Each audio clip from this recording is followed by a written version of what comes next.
আসসালামু আলাইকুম প্রিয় ফেসবুক ভাইয়া ও আপুরা।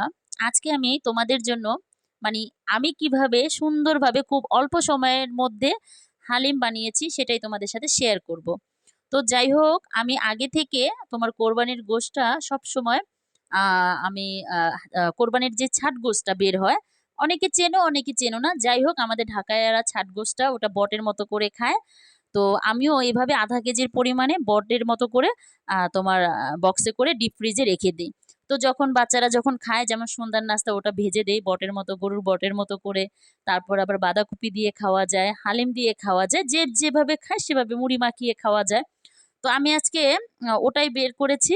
ওটা দিয়ে খাবো। চাইলেও তোমরা চাই মানে ইয়ে করতে পারো, যেমন যার যার ঘরে যা আছে সেটা দিয়েই রান্না করতে পারো। যেমন আজকে তুমি গরু গোশ রান্না করেছো, ওখান থেকে তুমি ৫-৬ পিস তুলে রেখে ওটা দিয়েও তুমি হালিমটা রান্না করে খেতে পারো।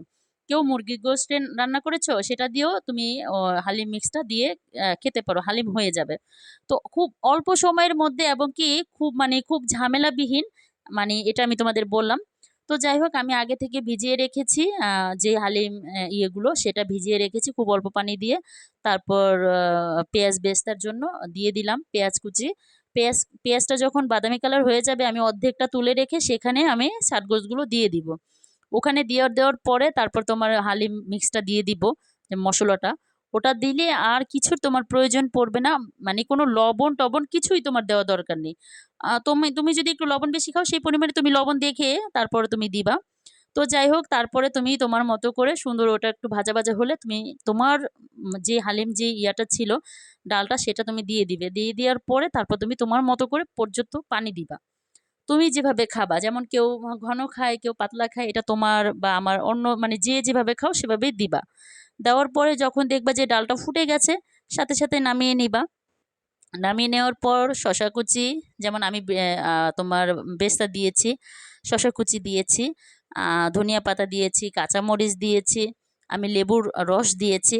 চাইলেই তুমি তেঁতুলের টক দিতে পারো, এটা যার যার খুশি। তো আমি যেটা বলতে চেয়েছিলাম যে ওখানে যে লেখা আছে যে ৮ জন খেতে পারবে, কিন্তু আমার মনে হয় ১০ জনও খেতে পারবে, এত অনেকগুলো হয়েছিল, কি বলবো। তো যাই হোক, দুপুরে আমাদের দাওয়াত ছিল। রাতের বেলা কি রান্না করব কি রান্না করব, আমরা কিন্তু এই যে যে হালিমটা রান্না করেছি, আমি প্রথম রান্না করেছি, কিন্তু আমি ভেবেছিলাম হয়তো অনেক ঝামেলাপূর্ণ। তো এখন দেখলাম যে এত অল্প সময়ের মধ্যে এত সুন্দরভাবে, পুরাই আর কি ঢাকায়াদের মতো, পুরা যে ঢাকায় যে রেস্টুরেন্টগুলো, ওরকম পুরা সেম টু সেম ওরকমভাবে আমি রান্না করেছি।